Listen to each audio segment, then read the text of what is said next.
Welcome to G Fun Facts Online. The water in your glass, the rain falling from the sky, the vastness of Earth's oceans.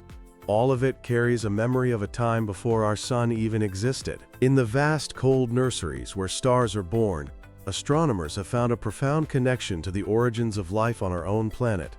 And the key is a special kind of water known as, quote, heavy water. This discovery suggests the very water that fills our oceans and courses through our veins is an ancient inheritance, a cosmic heirloom passed down from the frigid depths of interstellar space. Today, we're tracing the epic journey of water across the cosmos to understand how our world became a blue marble.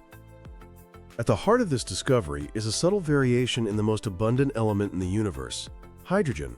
A normal hydrogen atom, called protium, has a single proton in its nucleus. But there's a stable, heavier version called deuterium, which has one proton and one neutron. This gives it about twice the mass of normal hydrogen. When two of these deuterium atoms bond with an oxygen atom, they form deuterium oxide, or D2O, what we call heavy water. There's also semi-heavy water, or HDO, with one normal hydrogen and one deuterium. Now, while it's chemically similar to regular water, H2O, the extra mass makes a difference. Heavy water is about 10% denser than regular water, which means an ice cube made of heavy water would actually sink in a glass of normal water. It also has a slightly higher boiling point and freezing point. These differences might seem small, but they can have big effects. In high concentrations, heavy water can disrupt the delicate machinery of life. It slows down biochemical reactions that rely on the precise breaking and forming of hydrogen bonds. While small amounts are harmless, large concentrations can be toxic to most complex organisms by interfering with processes like cell division. On Earth, deuterium is rare. Only about 1 in every 400 hydrogen atoms is the heavier isotope. This gives our oceans a specific and very well-measured deuterium-to-hydrogen ratio, or D/H ratio for short. This ratio is our crucial chemical fingerprint, a cosmic breadcrumb trail that scientists can now follow to trace the origin of water across the solar system and far beyond. So where does this special water come from, and how did it get here? The story begins in the cradles of star formation. Stars are born from the gravitational collapse of enormous, cold, and dense molecular clouds made mostly of hydrogen gas and dust. As this material collapses, a baby star or protostar ignites at the center, surrounded by a rotating disk of leftover gas and dust called a protoplanetary disk. It's inside these disks that planets, moons, asteroids, and comets eventually form. The D/H ratio in water is a powerful tool because it's extremely sensitive to the temperature of the environment where it formed. In the unimaginable cold of interstellar clouds, with temperatures just a few tens of degrees above absolute zero, that's below -243 degrees Celsius, a process called deuterium fractionation happens. At these extreme low temperatures, the slight energy difference between a deuterium-hydrogen bond and a hydrogen-hydrogen bond becomes very significant. It becomes energetically favorable for a deuterium atom to substitute for a hydrogen atom in molecules. This process dramatically enriches the ice that forms in these prestellar cores with deuterium, giving it a D/H ratio much higher than the primordial gas left over from the Big Bang. This highly deuterated water ice becomes a key building block, inherited by the protoplanetary disk as the cloud collapses to form a new star system.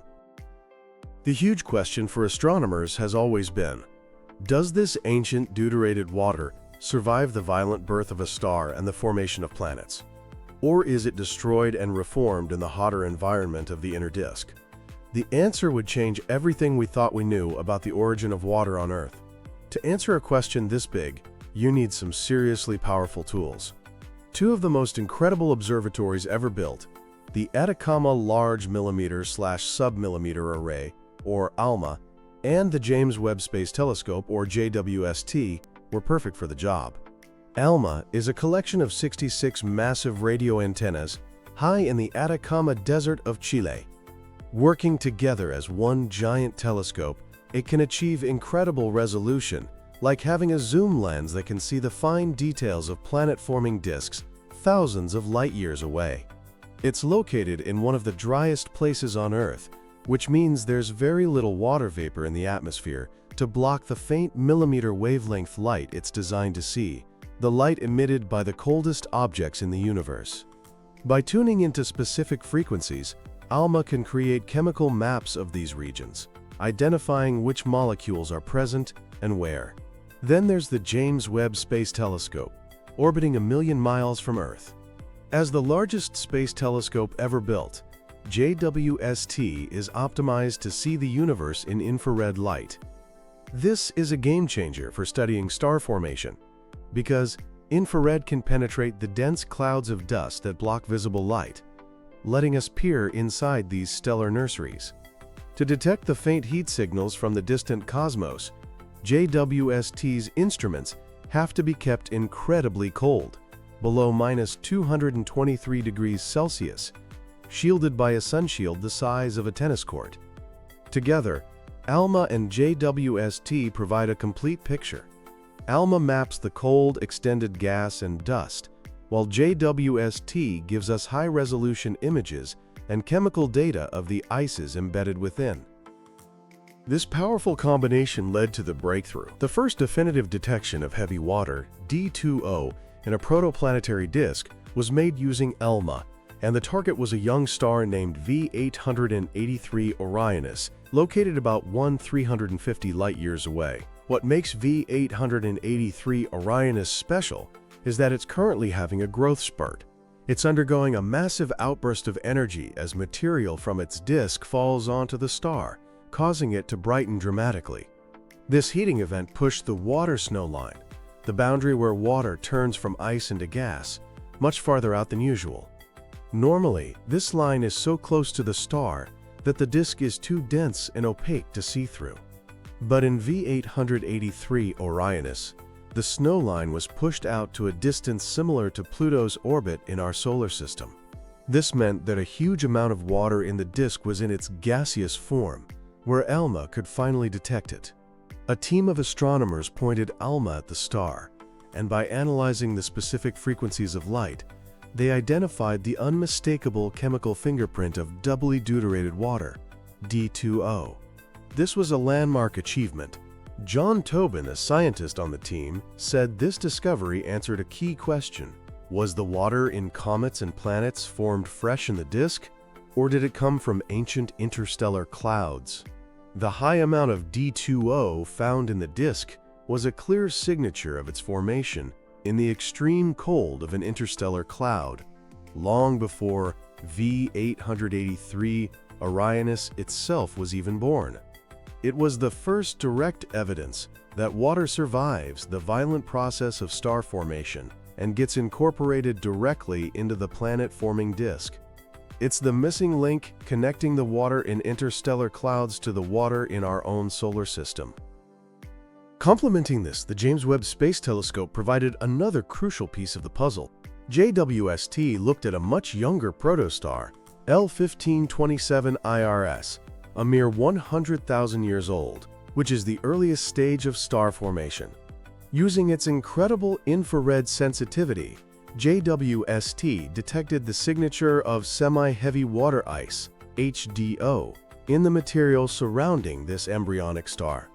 This was the first time deuterated water ice had been reliably detected around a young, sun-like protostar. Detecting water in its solid icy phase is critical because that's how most of the water in a typical disk exists. JWST's measurement revealed a high D/H ratio consistent with the water having formed in a cold, dark molecular cloud. The fact that this high ratio is seen in a very young system like L1527 IRS and also in the more evolved disk of V883 Orionis shows that this ancient water is a common feature of star and planet formation, surviving the entire journey from cloud to disk. So let's trace this cosmic water trail. It begins in the frigid darkness of an interstellar molecular cloud, where water ice forms on dust grains, becoming enriched with deuterium. This ice-coated dust collapses under gravity to form a new star system. The ancient water, with its distinctive high D/H ratio, is inherited by the protoplanetary disk, where it becomes a primary ingredient for building new worlds. This directly addresses the long-standing debate about the origin of Earth's water. Our planet formed in a warm region of the solar nebula, where it was too hot for water ice to exist, meaning Earth was likely born dry. Its water must have been delivered later, with asteroids and comets being the prime suspects. By comparing the D/H ratio of Earth's oceans to that of comets and asteroids, we can trace the source. The D/H ratio in Earth's ocean water is about 1.56 times 10 to the -4. Asteroids from the outer asteroid belt have D/H ratios that are a very good match. Comets were trickier. For a long time, measurements showed their D/H ratios were much higher than Earth's. However, more recent and detailed analyses, particularly of data from the Rosetta mission to Comet 67P, suggest that these comets might actually have D/H ratios much closer to Earth's water than we first thought. The discoveries at V883 Orionis and L1527 IRS provide the missing context. They show that the high D/H ratio, the signature of cold interstellar formation, is present in the raw materials from which comets and water-bearing asteroids are made. Earth's water is likely a cocktail mixed from various sources, all carrying water that ultimately originated in the cold molecular cloud that predated our Sun. The implications of this are profound. It means that one of the most fundamental ingredients for life as we know it is not something that needs to be created anew in each solar system, but is a common starting material, readily available in the planet-forming disks of countless young stars.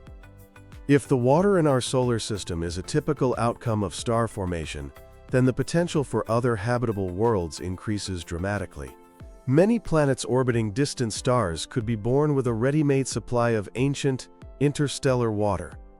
Furthermore, the same icy dust grains that carry water also harbor a rich variety of complex organic molecules. The precursors to sugars and amino acids have been found in these disks. This suggests that not only water, but a whole suite of prebiotic chemicals are delivered to young planets, providing the raw materials needed to kickstart life. The journey is far from over. Astronomers are now using JWST and ALMA to survey more protoplanetary disks to see just how common this inherited water is. Future missions like Plato and Spherix will search for Earth-like planets and create all-sky maps of water ice, providing a comprehensive inventory of these life-giving ingredients across the galaxy. The water in your glass truly carries a memory of a time before the Sun. This is the incredible message from these discoveries. It's a message of connection, linking our world to the grand cosmic cycle of birth, death, and renewal. It tells us that the building blocks of life are not a rare accident, but a universal inheritance, scattered like seeds among the stars, waiting for the right conditions to take root. Thanks for listening to G Fun Facts Online.